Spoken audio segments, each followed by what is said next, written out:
It's that time again. We're in a weird location, and this week's guest I am super excited about. We have got a lifestyle, fitness, fashion influencer, but not just any influencer.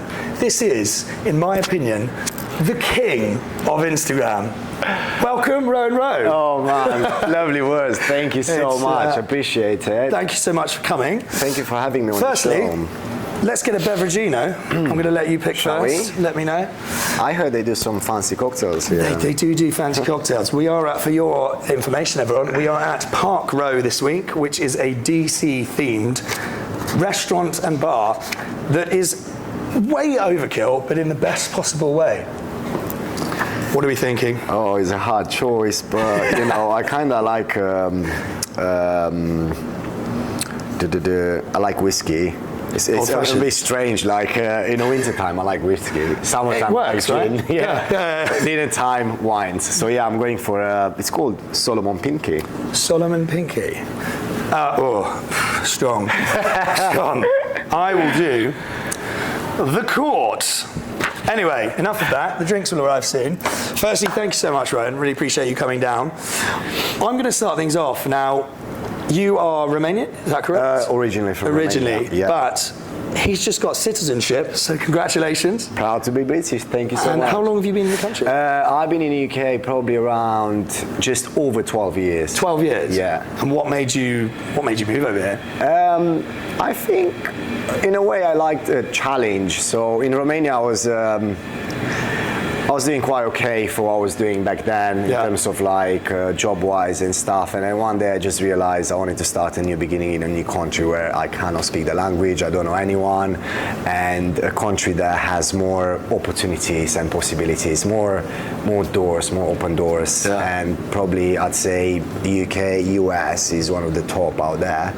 There's others, not saying, but like I wanted specifically an English country where you can speak the English language, because back then I couldn't like speak any English, so I was like, oh, this is great. So you literally came over speaking no English? Yeah. Wow, yeah. A man who loves challenges. It was challenges. It was challenging, but it was, you know, it was worth it. Yeah.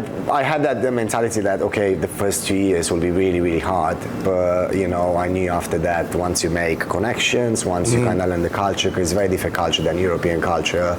And then, you know, you make a few friends, you learn the language, how to speak, and then, you know, spirals into. I'll get my way. Yeah. Well, I mean, you certainly made an impact in the London scene. So when you came over, what was, because obviously now you are the king of Instagram, and you'll see why from his Instagram. The guy has absolutely killed it across fashion, fitness, lifestyle. What was your sort of first experience in London? Did you go straight into that, or? No, so back then it wasn't such a thing as Instagram. So I think I arrived here March, I still remember the date, 28th of March 2010. Yeah, and Instagram, Facebook was something, but it's still social media and influencing and stuff like that. There wasn't a thing back then. And I used to get, oh God, my first ever job. The juiciness. Obviously, I couldn't speak English, and then one day I was really stressed walking on the street, and it's funny because I was actually looking for a job. I was like, what can I do? Like, I don't really want to be stuck in a kitchen and wash dishes or stuff like this, you know.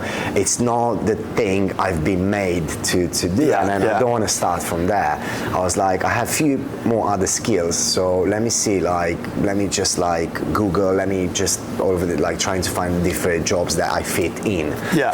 And then one day I was walking, it was like a summer day, beautiful outside. I was walking through Leicester Square, and then some girl runs over and said, hi, you'll be perfect for what I'm looking for. I was like, sorry, what? Ideal. And then she was like, I run this sort of business, and I'm looking after a few clubs here, and I'm looking for like, you know, handsome guys and girls, or just girls, like to kind of do this work for me. I was like, but what's the work? So like, well, basically what you have to do, you have to sell shots in a bar, but to be topless. And I was like, topless butler. yeah, basically. I was like, okay. I was like, what kind of bars are these? He said, oh, there's straight bars. We have like girls and guys. They just like, you know, they have a lot of hand parties sometimes. So they like a mixture between guys and girls. Like, you know, girls dressing funky, glamorous, and then guys just being topless, and that's it.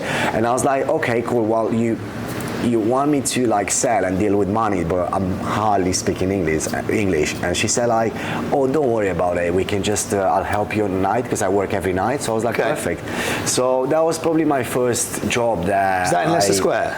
Yeah, it was not bad. It was one of the bars slash clubs. You know, like back in the days, they have all this Tiger and all this. I think they're still running up now, but it's like one or two very touristy places. Yeah. And then, that's how I actually started to learn my English properly, because I had to deal with people, and people were drunk on the night, and they have a lot of patience, and they were laughing, and I was like, oh my god, your abs! Can I drink shots of your abs? Crazy. You're laughing, but I know you were like, I had fun, you know. I had fun, like, cause you know what? I'm not in a kitchen washing dishes. I'm here talking to people, which I wanted something like to talk to people to kind of improve my English and to learn it better. And then you get all sorts of different like people, like different accents. You get from up north, you get like foreign people, you get all the varieties. So in my head I was like, you know what, money is okay, but I was looking at it like it's something to learn from it. It's something to learn and to take me to a next step in life. So after a few months, I quit because I found something else. And then slowly transitioned. That's really interesting, because I think it's having people like you on is fantastic, because you are clearly driven and you refuse to accept the average, as you say. Yeah. Now, clearly you were a shredded mofo to be able to do that job. Do you have a background? Did you train, or where did that? Since the age of 9, I started my whole journey as a professional athlete. So I used to be a runner. So I did long distance for 6 years, and then I did 12 years in total. 10 to 12 years, and then the past 4 to 6 years I did sprints. Oh, really? But it was a hard transition, because my coach, he said, I can't let you become a sprinter because you're not built, you don't have a physique for a sprinter. And I said to this guy, give me 6 months, I'll show you. Like, just give me 6 months to train, to change my training routine and everything, because I said, I don't want to do long distance anymore. I did for 6 years. It's crap, isn't it? I just like the one. There's some people that really love it, which I love in the beginning, but after a while, I was like, gosh, man, I can't do this anymore. It's always the last race in the events as well, isn't it? It's just you have to be mentally very strong to do fair play for the marathon runners and stuff like that. It's really like it's more mental than absolutely physically. Yeah. So when I transitioned into sprints, he gave me I had to beg him for so long to give me the chance, and then I trained so hard and actually managed to kind of get closer or like the same level to his best sprinters, you know. Really? So I ran 100 meters 10.9. 10.9? 10.9, yeah. And you went from long distance? Yeah. So how long was your long distance? Long distance, I used to do probably 1500s, that's my race. You're very skinny, you must have been slender. I was like, So once I transitioned, I started building more muscle, because it's explosive training. So. Yeah, it's a lot of people say that, don't they, that the transitioning to that explosive gets you. Wow, so that leads you into your fitness, because I see you've got a fitness page as well. I've seen your 1.9 million YouTube subscribers. A lot of it is fitness based. That's that took over in the pandemic when I was creating home workouts, and I managed to help a lot of people to stay in shape during I've done your ab workout many times. I still do, to be honest with you, like I'm still doing mine. We're in a gym at the end of a workout, okay, it's time to do some abs, so I pick one of my videos. Your ab one where you're in that little pergola outside. Loads of times, mate. It is brilliant. Thank you. Below. That was so. 1.9 million. How long ago did you start the YouTube? Well, to be honest with you, it sounds a bit crazy, but in a pandemic, a lot of fitness influencers in a pandemic were growing quite a lot, because obviously everyone was online to try to train, to try to find different sort of techniques. And then for me, that's how when I started the pandemic with pretty much 0 subscribers. I was like, I was on 20K subscribers, but I wasn't really using YouTube. What? That's so insane. I think in less than 1 year, I got to over 1 million quickly, because it was explode every day. So I was like really consistent. I was really on a platform. That's incredible for a year to go 1 million. Because I remember talking. Yeah, it can happen, you know, with social media these days. If one of your videos goes viral, then you grow a lot. And so, are you still quite hot on YouTube, or is it more? Now it's more like it obviously it doesn't grow as much as it grew in a pandemic, but there's still it's still a good number on a monthly basis. It's going up, and still a good income as well. It's amazing revenue, to have that. yeah. So, I mean, at one point to have that, well, look, you grow immensely fast. So one thing that I remember you told me is Rowan has had Instagram for a few years, obviously, and I remember you said you got hacked and had to start again. Yeah. And he's at 1.6 million with it. Yeah, it was at the early days when people was kind of getting to Instagram taking Instagram more seriously, for example. They realized, okay, cool, I can make a business from this. And then those days I kind of did the transition from fitness to fashion, because before I was doing only fitness on Instagram, and then Instagram was still on the early days, and I said to myself, because I was doing all these fitness competitions, I won a few competitions, and then I become a judge for a few federations, but then the fitness industry was growing so big, and all the fitness model guys, they're becoming a muscle model, and for me, I didn't really like that look. I appreciate the look, they look great, but that's not for me. So I didn't want it to, pop pills, get bigger. I was like, that's not me. I just want to be a natural athlete and just look normal. I want my ideal man, he will look good in a suit, but then when you take the suit off, you look, shredded. So that's why I wanted to bring on a platform to kind of make guys understand you don't necessarily need to be juiced up to look good, because I don't think many females are attracted to that look.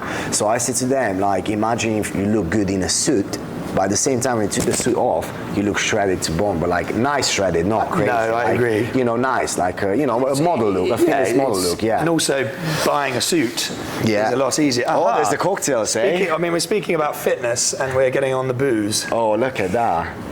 A little bit of the bubbly. So that would be your one. Is that the old-fashioned, right? Thank you so much. Thank you, sir. Whoa. Very nice. So there we go. That's a version of the old-fashioned. So we're going to ruin our physiques by drinking this. You're very right. I think for me, that's something I've always been. As a fitness athlete, someone in bodybuilding and stuff like that, it's very easy to think, I need to get as big as possible. But actually, that slender, your look, for example, it was a period of time, because, I always see, time always, over the years, everything is changing, something else. So back then, bodybuilding was a big thing. Massive. But, fitness, it wasn't so big, so it needed someone to change the transition. I always say, if you come with something that looks good, believable, people will buy into it. So what I wanted to create, that's where my Instagram took over. That's yours. Oh, thank you so much, Kate. You're welcome. Thank you. Cheers. Well, cheers, mate. Thank you so much for coming on. Thank you for having me. Let's try these out. I work here. That's good, actually. This is nice. This is a good old-fashioned. That is a mezcal. It's really beautiful. Are you a whiskey man, you say? Wintertime whiskey, dinnertime wine, and summertime, sometimes I do love a pint. Summer's between gin tonic or Aperol. Aperol Spritz. Yeah, that's so good. I totally forgot about that. I need to slow down with alcohol. Oh no. It's all in balance. I think you're spot on. Balance is something I've always seen with your on Instagram. It's very much a look at me, life's amazing. I've never seen that with yours. It's very much you're presenting exactly what you I just do work said. with alcohol brands as well. I always like go to whiskey tasting or wine tasting or stuff like that. You work with a good favourite brand of mine, Creed. Yeah. They Recently we always- did a big campaign with them, so I was they are so just pleased that. amazing. It was a great event put together. Yeah.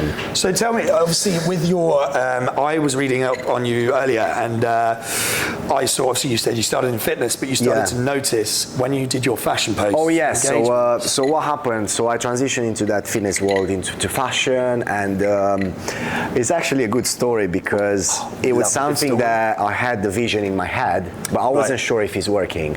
So I seen few other guys around the world that were doing something similar, but they were either pure on fashion or pure on fitness or pure on lifestyle or stuff like that. So what I wanted to create that role model of between fitness and fashion that can rock both. I wanted to have like both audiences on my page. I was like, oh, I'm going out for a date, I'm going to go to this guy's page to pick an outfit. I'm going to a cinema, I'm going to a parents meeting, whatever. I want to go to this guy's page to pick an outfit. So that was my vision in my head. So I didn't have the money to spend on photographers or stuff like that. What I did, I bought a tripod, I bought a camera, and then I was using a remote control to my camera to take pictures of myself. But with this,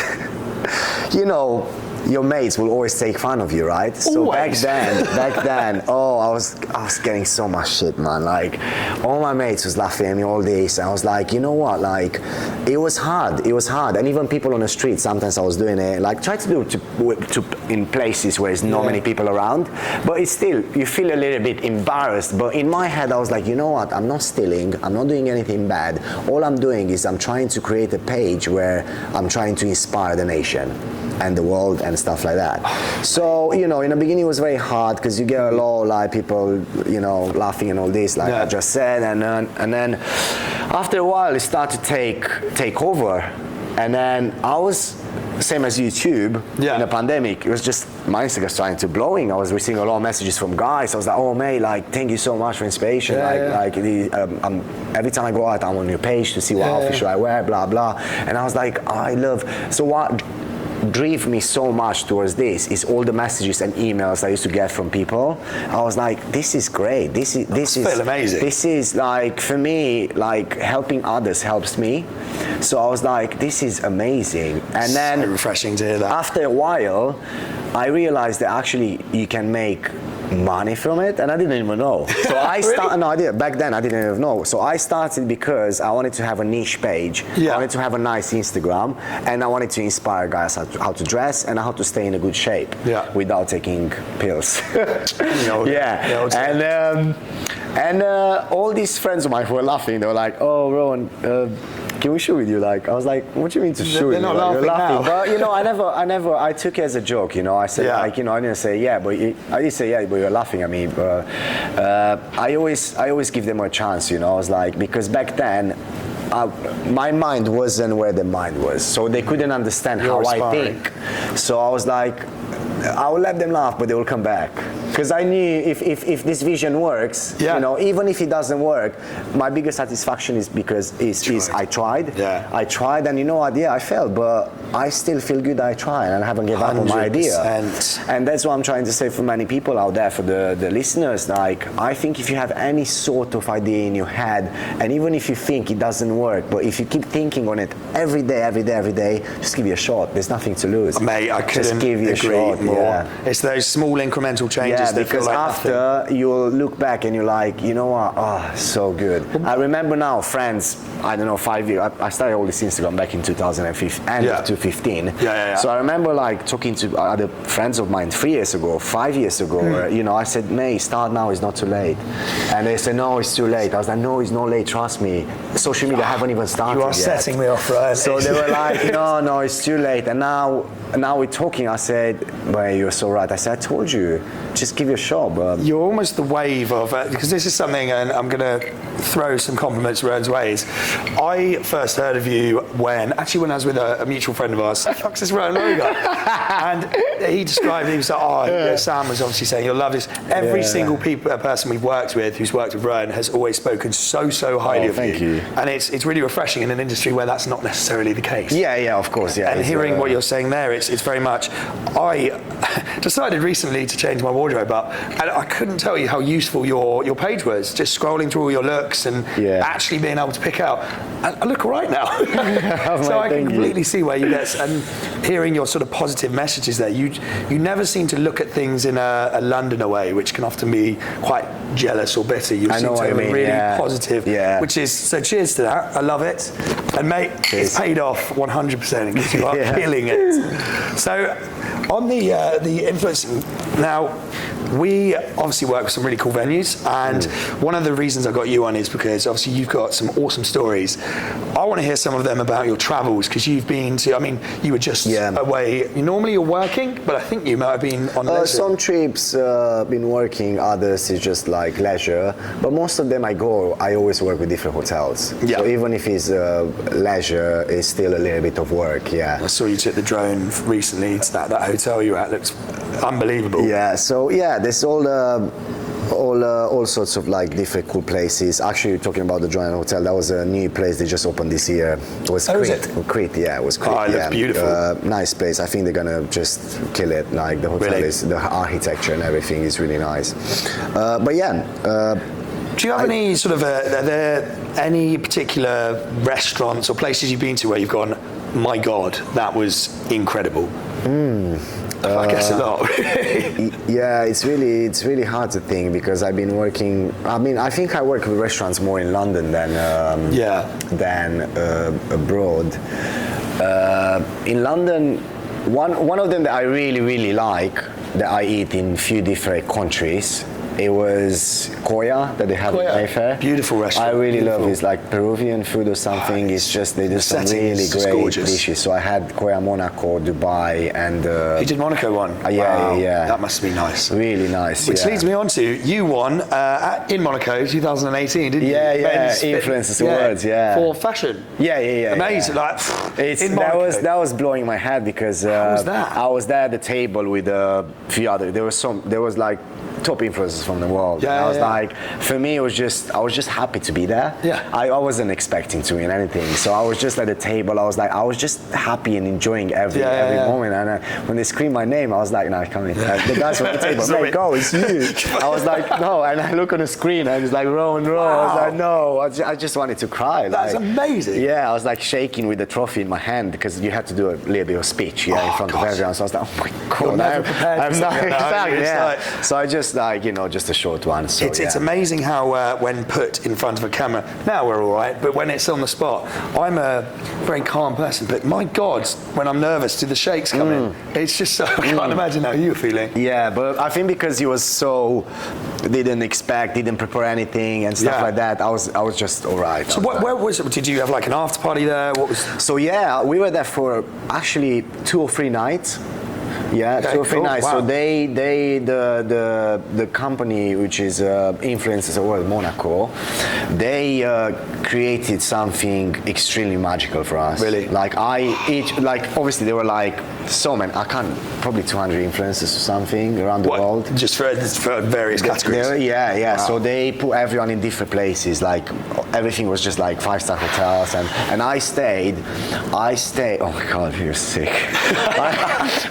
I'm just seeing that place I stay. I'm just like getting my mind now, and I stayed in a Karl Lagerfeld old house on a cliff.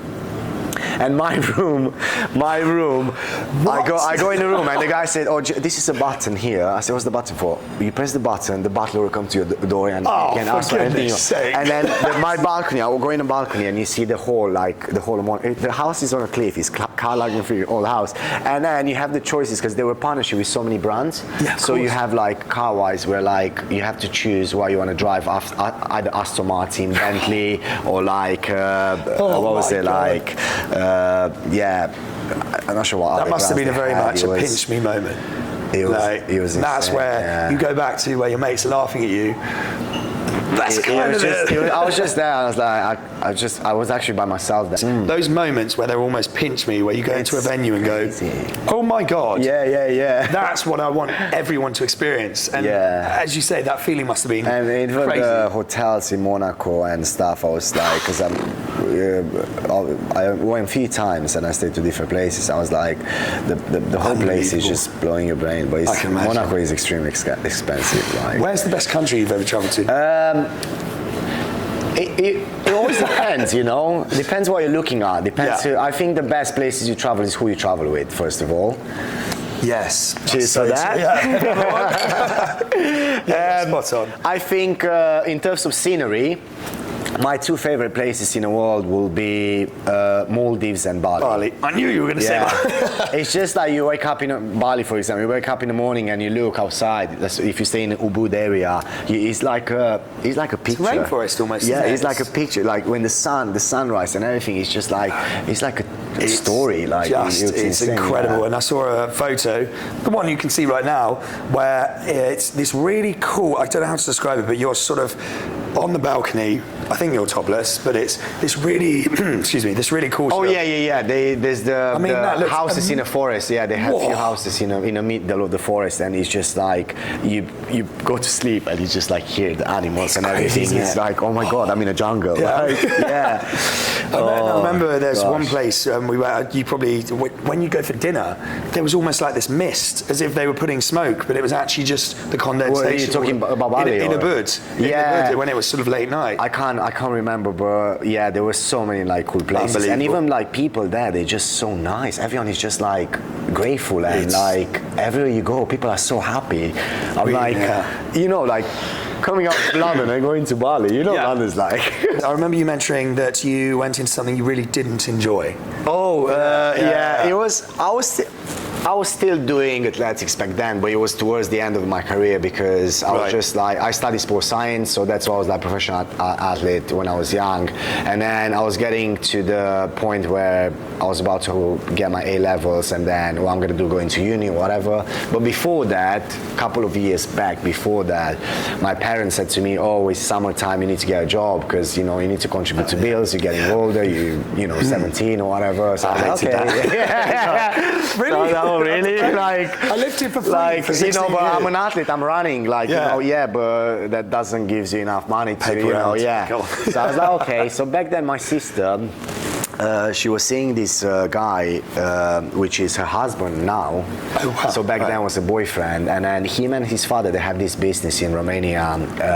They were running, one of their businesses was, he had like a bar, like I would say a pub, but in Romania we don't have pubs.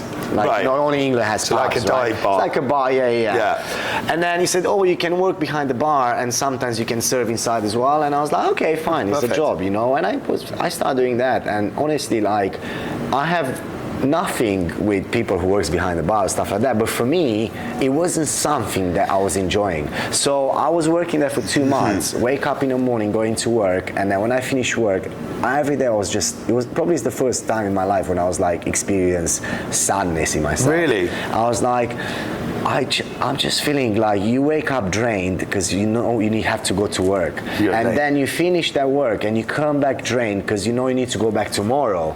And then I realized that time, there's so many people in this world that they're doing a 9 to 5, which I have nothing against a 9 to 5 because there's people that are doing 9 to 5, they absolutely love it, which is cool. Keep doing it what you love. And then I was like, I can't. This job drains me. I'm not myself. I'm not the guy I used to be. And then when I finished, after those 2 months of work, I got the money in my hands, and I look at the money, and honestly, I wanted to burn the money. Really? Because for me, I learned that time, I was like, I can't do something in this world that I don't enjoy. Like even if I was doing something that I enjoy and I get half of the money, I will be buzzing. I'll be buzzing because I work towards something that, you know, wakes me up in the morning. Fulfillment. And then I go back to sleep. I'm like, I can't wait for the next day to build this thing. But then when you do something that you absolutely hate, or you're doing it for the money or stuff like that, that's gonna destroy you on a long term. Really does. So after the summer, I said to myself, I need to find something that I enjoy, like, because obviously my parents would say again to me, oh, it's summertime, you need to get a job. I was like, okay. So it's funny because it transitioned into something that I love without even realizing. Really? I was a teenager. I started my party like very late because I was an athlete and stuff like that. And then, I was getting close to, 17, 18. Like towards 18, I started going clubbing and stuff like that. Actually, after 18. And then one of my mates came to my place. And then, oh gosh, I want to laugh because it's crazy. Why don't you tell me if it's funny? I'm excited. He came to my place. I was like, oh, we need to go to this party.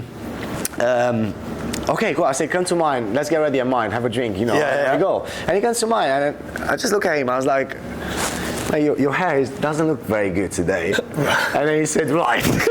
Right, what do you mean? I was like, well, look, you're my friend, and then I don't want to go out with you at a party and then your hair looks shit. I want to do something. Savagery. No, well, because if you're my friend, if you wear something you look shit, I don't want it to get to the party and people said like, then you come to me, Rowan, you should have told me. That's actually very considerate. And then I said to my mate, I said, no disrespect, I'm not trying to be disrespectful, you're my mate, but he was the sort of mate that you can talk everything and take the piece and stuff, and he wouldn't take it to the heart. Yeah. So he said, mate, I said, your hair, okay, cool, what shall we do? I was like, well, let me try to style it for you. So I tried to style it, and then I was like, I think I need to cut it because there's some certain things. I was looking at his face and I was like, there's just some things, it really bugs me. I know I can, and I was like, oh, don't tell me you want to cut it now. I was like, man, I want to cut it. It's like, we have time actually. He was like, but you never cut hair. And I was like, yeah, I never, but like, I look at your face and I kind of have an idea, like what works. So I put a chair in the bath and I got these paper scissors. I put a towel around him, yeah. Oh, God. And then I just like doing my thing and I was like looking, just doing my thing, and then after like half an hour, 45 minutes there doing my thing, it's just like styling and everything. Yeah. The guy's looking in the mirror and it's like, fuck, it actually looks good. And he looks at me, I was like, yeah, it does look good. I said to him, like, it does look good. Like, I look at him like, I'm happy now. And he's like, I'm happy as well, let's go. So we went to the party, and then like, back then it was a new salon in town when everyone was going to have their haircut. Right. It was quite expensive. And I went to the party, and the boys was like, fuck, I should have like swear. I was like, the boys were like, fuck, don't tell me you went to this new salon. And I was like, nah, mate, Rowan did it. Nah, he didn't. No, Rowan. So the next day I have like 5 other mates came to my place to do their hair, and I have no clue how to do it. I was like, my thing was looking at the face, and I knew what works. Right. I just had this in my head, so I'm doing my thing, and then after 5 clients, I get more clients, and then I said to them, guys, I need to charge you money because I don't have time to cut all of your hair. Yeah. And then one day, one of my very close mates, he was a model. Right. Oh. And I did his hair. So his agent said, who did your hair? Oh, is this new boy, is this friend of mine from neighborhood who cuts everyone's hair? Right. So like, who's this boy? And it was like, the guy said, my sister's got a salon in town. Can you take this boy with you to the salon because she wants to see him? So I went with my model boy to the salon, and I started cutting his hair, and I didn't know how to hold the scissors. So a hairdresser holds them like this, right? Yeah, it's a sort of... So I hold them down like this. So I do this way. No. And then it's fine, it's cool. Just that's why I said, like, you do you. So I start cutting, not even halfway through, and this lady stops me. I haven't even went halfway through. And she looks at me, she said, like, be honest to me. Who teach you to cut hair? Really? I said to her, no one. She said, but how do you know to cut hair? She was like, well, I told her the story, what happened. And she said to me, do you want to come and start work from tomorrow? And I said to her, I would love to, but I don't have the money to pay for a qualification. I'm not qualified, and then my parents, because I come from a low class family, they don't have to give me any money. And then she was like, she's very kind. She was like, you know what? You come start work from tomorrow, and all the money you make, we write on a paper, and then you can pay your your qualification, because she was teaching as well. So then, for me to get more clients, when I love something, I become obsessed with it. So what I did, I went back home. I was so happy, and then I was looking at these YouTube videos how to roll the scissors on your fingers. So when I was cutting hair in a salon, I was doing like all this and everyone was coming in the salon was like, whoa, who's this young? Because I was 19. Right. Who's this? I was the youngest in the salon. Who's this new boy like killing it? And then I got so many clients just because like I put a show and I do like, people love the show. You just take things to the next level. Yeah. So yeah, that was the first proper, I won't call it job, passion I found that I turned into a full-time business. Okay, I'm going to give you credit. That's a cool story. That's fucking cool. Yeah, and then that's why. So you literally went.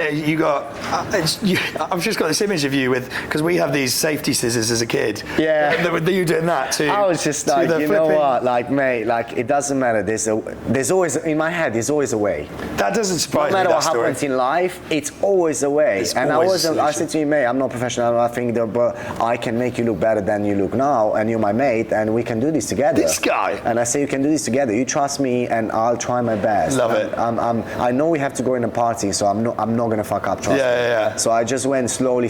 I didn't go straight in. Slowly. That's why it took longer. But then we go on it. So it seems like you. I mean, this story doesn't surprise me at all because you seem to just pick things up and go ham into them, and just. You're good at them very quickly because you're so passionate, which is amazing. So, I mean, some of them, they're not coming that easy, but the most important thing is not giving up. And, if you really love it, just go for it. Just go and for it. Don't look at the money, how much you make for it, because that's not what, money will come anyway. What I learned from all these jobs, all these passions I did in the past, which now I don't necessarily do them. I still do hairdressing with my close friends. You cut your own hair, don't you? Yeah, and my friends and stuff, but what I said to them, like, that job in the beginning didn't make much money, but when it took over, I was making good money from there. And it's the same with everything. In the beginning, it's not a lot, but you're so right. It's like the passion and the energy and the hard work and the consistency and the drive you put into them, then you build something that people look at you, wow. I mean, that is a brilliant ending point because that, for me, sums you up beautifully. It really does. The fact that these small incremental changes without any failure, any sort of setback, you just plow through, and it adds up to who you are today, which is the king of Instagram. But mate, thank you so much for coming on. We are going to move on to the next part of Pink Culture Presents. Now, Rowan has been to some spectacular places around the world. Tonight we're at Park Row. You've not been here. I actually thought I'd been, and when I walk in, I was like, "It's crazy, right? I've not been here." It's really, honestly, it's nuts. It is like the Bat Cave. I didn't know where's the door when I walk in. It's very hidden off the side of Piccadilly, and you have to go down this spiral staircase, and then you'll enter into this DC themed place. Yeah. So we're going to do some bubbly and some dinner and see what you think. Excited. Let's do it. Well, thanks so much, mate. Appreciate that. Let's do it.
Another Pink Culture Presents done.